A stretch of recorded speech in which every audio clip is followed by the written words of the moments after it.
Selamat datang kembali di pembahasan kita. Kali ini kita akan coba menyelami dasar-dasar dunia bisnis nih. Panduannya dari materi pengantar Dr. Arif Budiman. Oke. Ini materi penting banget rasanya, apalagi kalau Anda mungkin lagi siap-siap masuk dunia kerja, atau ya sekedar penasaran aja gitu gimana sih bisnis itu sebenarnya jalan. Betul-betul. Fundamental ya. Ya, jadi misi kita hari ini, kita kupas tuntas apa itu bisnis. Terus bahan bakarnya apa aja? Siapa aja sih yang punya kepentingan di dalamnya? Tantangan umumnya apa? Dan, nah ini dia yang paling penting, keterampilan apa yang perlu Anda kuasai? Sip. Lengkap ya. Oke, mari kita langsung aja ya. Kalau dengar kata bisnis, apa sih yang pertama muncul di kepala Anda? Profit. Perusahaan gede. Atau warung kopi di pojokan mungkin? Bisa jadi. Nah, ternyata konsepnya itu lebih luas dari itu ya. Iya. Menurut materi yang kita pegang ini, bisnis itu intinya ya aktivitas.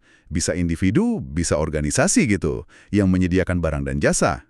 Tujuannya, ya buat memenuhi kebutuhan konsumen. Kedengarannya simple ya. Kedengarannya simple, tapi ada lapisannya lagi. Yang menarik itu tujuannya. Materi ini ngebagi dua. Ada tujuan komersil, ya jelas, cari profit. Duitnya ya. Duitnya. Tapi ada juga tujuan sosial, memberi manfaat ke masyarakat. Jadi nggak semua bisnis itu melulu soal uang gitu. Ada nilai lain yang dikejar juga. Oh, oke. Jadi ada dua sisi ya. Betul. Menyeimbangkan ini nih seringnya jadi, inti strateginya. Dan aktivitasnya sendiri itu bisa macam-macam ya. Produksi, jual beli, tukar barang jasa. Iya, itu semua bagian dari bisnis. Dan seringnya, kata materi ini, dimulainya itu dari seorang entrepreneur. Orang yang, wah jeli nih ngelihat, ada kebutuhan pasar, tapi belum ada yang garap. Aha. Terus dia gerak deh. Kumpulin sumber daya, beli bahan baku mungkin, ngerekrut orang, pakai mesin, teknologi, biar efisien. Ujung-ujungnya ya profit. Tapi prosesnya itu menciptakan sesuatu. Contohnya di materi ini Gojek ya? Nah iya Gojek, itu contoh yang pas banget. Layanannya kan banyak tuh, ada ojek online, GoPay, GoFood. Iya, macam-macam. Itu semua kan jawaban buat kebutuhan orang akan kemudahan kecepatan. Di satu sisi ya mereka perusahaan cari untung. Tapi di sisi lain coba lihat dampak sosialnya. Buka lapangan kerja ya. Banyak banget, mempermudah orang gerak, ekonomi digital juga jadi kedorong. Nah ini nunjukin gimana tujuan komersial sama sosial itu bisa jalan bareng, nggak harus tabrakan gitu. Menarik. Jadi emang mesin yang kompleks ya bisnis itu. Nah biar mesinnya jalan kan butuh bensinnya nih.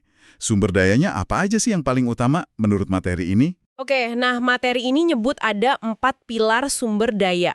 Penting semua nih. Ada sumber daya alam, terus sumber daya manusia, modal, sama satu lagi keterampilan wirausaha.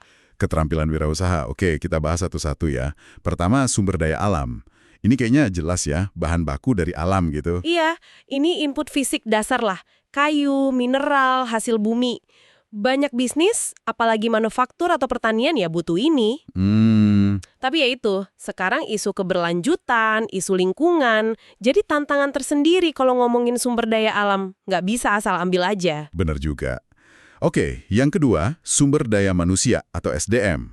Ini orang-orangnya berarti ya, karyawan. Betul, dan di sini tekanannya bukan cuma berapa banyak orangnya, tapi lebih ke kualitas. Kualitas gimana tuh? Ya keahliannya, pengetahuannya, pengalamannya, kompetensinya gitu. Kan mereka ini yang jalanin operasional sehari-hari, yang mikirin strategi, yang inovasi, yang layanin pelanggan.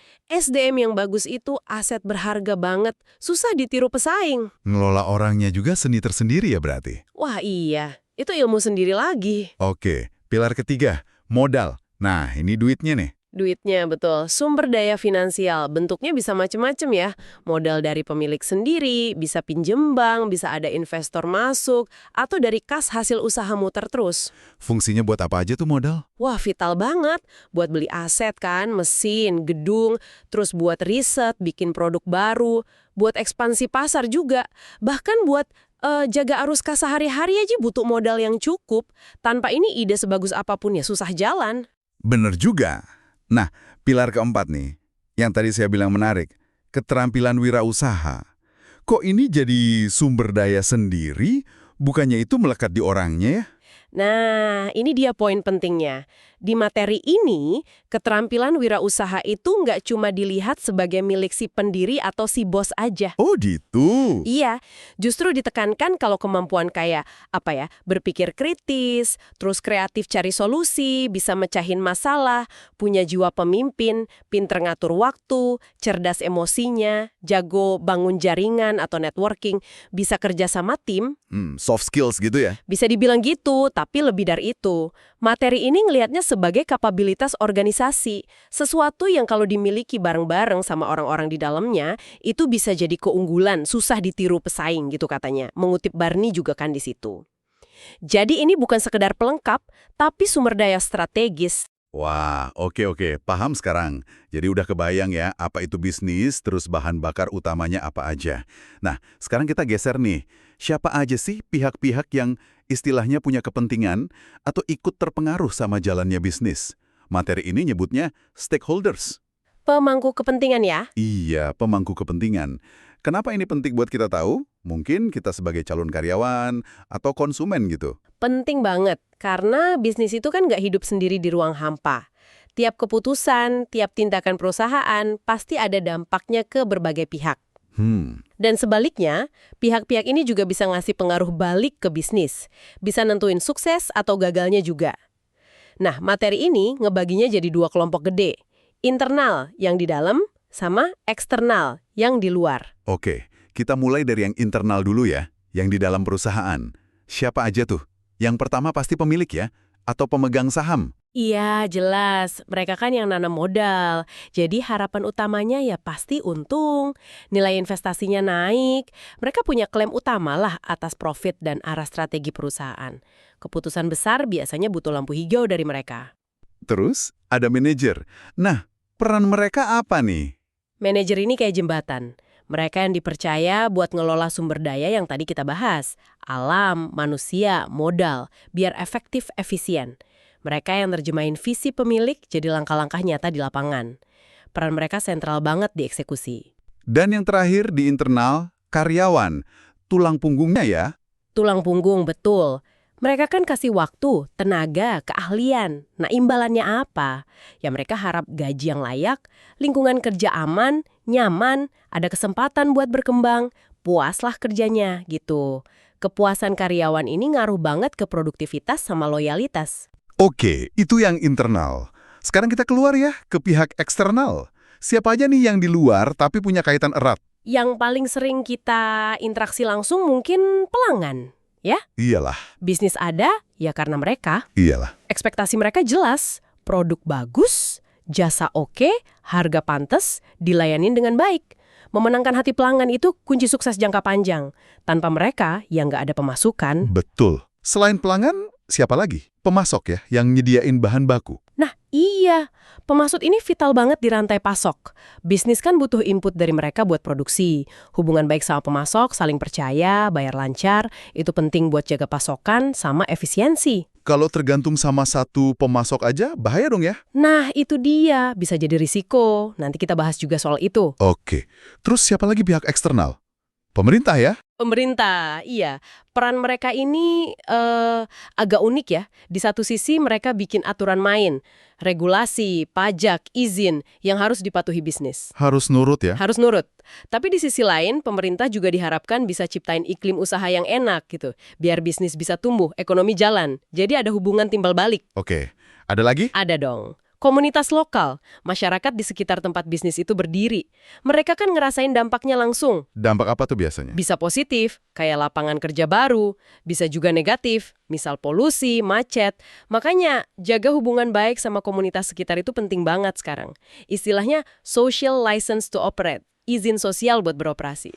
Oh gitu ya? Oke, siapa lagi? Yang nggak kalah penting, lembaga keuangan. Bank, investor gitu-gitu. Penyedia modal dari luar ya? Terus, media. Penting nggak sih media? Penting banget, apalagi zaman sekarang. Media itu punya kekuatan buat bentuk opini publik, reputasi perusahaan. Satu berita jelek aja bisa bikin repot. Wah, iya ya. Makanya banyak perusahaan sekarang proaktif bangun hubungan baik sama media, biar informasinya seimbang. Oke. Terakhir nih, di materi disebut LSM, Lembaga Swadaya Masyarakat. Contohnya YLKI. Itu gimana perannya? LSM atau NGO ini sering jadi kayak pengawas isu-isu tertentu, lingkungan, hak konsumen, etika bisnis. Mereka bisa jadi teman kerjasama buat program sosial, tapi bisa juga jadi kelompok penekan kalau ada praktik bisnis yang dianggap nggak benar.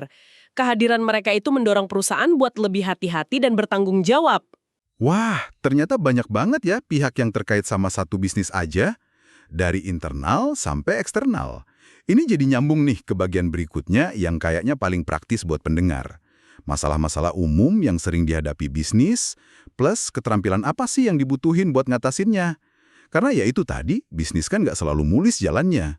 Justru itu, disitulah tantangannya sekaligus tempat belajarnya. Materi ini bagusnya gitu, nggak cuma nunjukin masalah, tapi langsung nyambungin ke skill yang relevan. Jadi kelihatan gunanya belajar skill itu. Coba kita lihat contohnya ya. Masalah pertama yang sering banget kejadian, konflik tim internal. Bisa sesama teman kerja, bisa sama atasan, penyebabnya macam-macam ya, pasti. Banget, beda pendapat, gaya komunikasi nggak cocok, kepribadian bentrok, rebutan sumber daya, kerjaan lagi banyak tekanan, atau ngerasa nggak adil. Nah, buat ngelola ini, biar nggak destruktif, butuh banget keterampilan komunikasi yang efektif sama kecerdasan emosional atau EI. Gimana tuh maksudnya? Ya, kemampuan buat dengerin orang lain bener-bener, nyampein maksud kita dengan jelas tapi nggak nyakitin, terus bisa ngertiin dan ngelola emosi diri sendiri sama orang lain. Itu kunci biar konflik bisa jadi diskusi, bukan malah jadi perang dingin atau berantem. Oke. Masalah kedua, ketergantungan pada pemasok tunggal. Tadi sempat disinggung ya. Ini risikonya apa? Gede banget risikonya. Bayangin kalau cuma punya satu pemasok, terus dia kenapa-napa. Harga tiba-tiba naik gila-gilaan. Atau barangnya nggak ada. Atau kualitasnya turun. Bisnis kita bisa langsung berhenti produksi. Wah, ngeri juga ya. Terus solusinya gimana? Nah, di sini butuh keterampilan negosiasi buat dapetin deal terbaik sama pemasok yang ada, tapi juga buat cari alternatif. Selain itu, networking, kemampuan bangun jaringan itu penting. Jadi kita bisa proaktif cari-cari kenalan pemasok lain, jajaki kerjasama. Biar ada cadangan, ada pilihan, posisi tawar kita juga lebih kuat. Oke, gimana kalau masalahnya beda lagi? Misalnya, permintaan pasar turun, produk kita udah nggak laku kayak dulu. Mungkin ada pesaing baru atau selera orang berubah. Nah, ini tantangan klasik di bisnis. Kalau permintaan turun, nggak bisa diem aja kan? Disinilah perlunya berpikir kritis. Analisis dulu, kenapa nih turun? Apa produknya yang salah? Harganya kemahalan? Cara jualannya kurang pas? Atau emang ada faktor luar? Harus dicari akarnya ya. Betul. Setelah tahu kira-kira penyebabnya, baru deh berpikir kreatif jalan, cari solusi inovatif. Mungkin bikin produk baru, mungkin perbaiki yang lama, mungkin ubah cara marketingnya, atau cari pasar baru sekalian. Intinya harus inovasi biar nggak tenggelam. Ada lagi masalah yang sering bikin pusing bagian HRD nih. Turnover karyawan tinggi. Orang keluar masuk terus. Ah iya, ini juga. Selain repot ngurus rekrutmen terus, biayanya juga gede loh. Biaya cari orang baru, biaya training lagi, belum lagi produktivitas pasti keganggu sementara. Ngaruh ke moral tim juga. Penyebabnya apa biasanya? Bisa macam-macam. Tapi materi ini nyorot pentingnya keterampilan memimpin atau leadership. Pemimpin yang bagus itu bisa ciptain suasana kerja yang enak, ngasih arahan jelas, ngehargain kerjaan timnya, ngasih kesempatan berkembang. Kalau gitu kan karyawan jadi betah, semangat, nggak kepikiran cari tempat lain. Jadi kuncinya di pemimpinnya ya, salah satunya. Salah satu faktor kunci, iya. Oke. Terus zaman sekarang nih, banyak juga yang ngalamin masalah transformasi digital. Susah adaptasi sama teknologi baru, sama perubahan perilaku konsumen yang makin online. Nah, ini relevan banget sekarang. Pasar maunya serba cepat, serba online, gampang diakses dari mana aja. Perusahaan yang maaf gaptek atau lambat responnya, ya bisa ketinggalan jauh. Kunci utamanya apa? Keterampilan beradaptasi. Adaptasi sama teknologi. Gak cuma itu, lebih ke kemauan buat belajar hal baru. Siap ngubah cara kerja lama yang mungkin udah nggak relevan, dan ngelihat perubahan itu bukan sebagai ancaman, tapi ya keniscayaan gitu. Harus fleksibel dan mau terus belajar. Sip. Terakhir nih, masalah klasik juga, produktivitas karyawan rendah. Kelihatannya sibuk, tapi kok hasilnya gitu-gitu aja. Ini jebakan Batman seringnya. Sibuk belum tentu produktif kan? Produktivitas itu kan soal kerja efisien dan efektif. Nah, buat ningkatin ini, perlu kombinasi dua skill. Keterampilan mengelola waktu atau time management. Biar fokus ya. Iya, biar bisa prioritasin kerjaan mana yang penting, fokus ngerjainnya, nggak buang-buang waktu. Sama satu lagi, kepemimpinan diri sendiri atau self-leadership. Maksudnya gimana tuh self-leadership? Kemampuan kita buat proaktif, nentuin target sendiri, motivasi diri sendiri, ngelola kerjaan sendiri tanpa harus diuber-uber atau diawasin terus-menerus. Ini penting banget buat produktivitas individu. Wah, oke. Jadi semua masalah tadi itu ada kaitannya ya sama skill-skill tertentu? Ini benar-benar negasin kutipan di materi yang menurut saya pas banget. Skill bisnis bukan sekedar teori, tapi bekal hidup untuk dunia kerja. Setuju banget. Jadi keterampilan kayak komunikasi, negosiasi, mikir kritis, kreatif, mimpin, adaptasi, ngatur waktu, ini semua tuh bukan cuma buat di buku teks ya, tapi alat nyata buat kita pakai sehari-hari, di posisi apapun, biar sukses di kerjaan. Betul sekali. Praktis banget sebenarnya. Jadi Dini, setelah kita keliling tadi, dari definisi bisnis, sumber dayanya, siapa aja yang berkepentingan, sampai tantangan dan skill kuncinya, apa nih rangkuman utamanya buat Anda yang dengerin? Kita kayak baru aja dapat peta dasar dunia bisnis lah ya. Iya, anggap aja gitu. Paham peta ini siapa aja pemainnya, aturan mainnya gimana, sumber dayanya apa, rintangannya di mana, itu udah ngasih fondasi yang kuat. Tapi, yang nggak kalah penting, ngasah terus keterampilan-keterampilan yang tadi kita obrolin itu. Itu investasi terbaik buat karir Anda. Nggak cuma buat yang mau bikin bisnis sendiri ya. Sama sekali nggak. Justru nih kepake banget pas Anda kerja di perusahaan orang, atau mungkin di organisasi nirlaba, bahkan buat ngerjain proyek pribadi sekalipun. Kemampuan komunikasi, mecahin masalah, adaptasi, mimpin diri sendiri dan orang lain, itu kunci biar bisa kasih kontribusi maksimal, dan ya, bertahanlah di dunia kerja yang makin kompleks ini. Oke. Nah, sebagai penutup nih, kami mau lempar satu pertanyaan buat Anda renungkan. Ini nyambung dari obrolan kita soal banyaknya pemangku kepentingan tadi. Menarik. Apa tuh? Pertanyaannya gini, mengingat begitu banyaknya tuntutan dari pihak luar, pemerintah mau pajak, komunitas mau dampak baik, pelanggan mau kualitas, LSM mau tanggung jawab, sementara di sisi lain pemilik maunya profit. Gimana caranya menurut Anda sebuah bisnis bisa secara realistis menyeimbangkan semua itu, antara cari untung sama tanggung jawab sosial dan lingkungannya dalam praktek sehari-hari? Wah, pertanyaan bagus itu. Nggak gampang jawabnya. Coba deh pikirkan satu contoh bisnis nyata di sekitar Anda. Gimana mereka mencoba atau mungkin gagal dalam melakukan tarian penyeimbangan yang rumit ini? Coba direnungkan.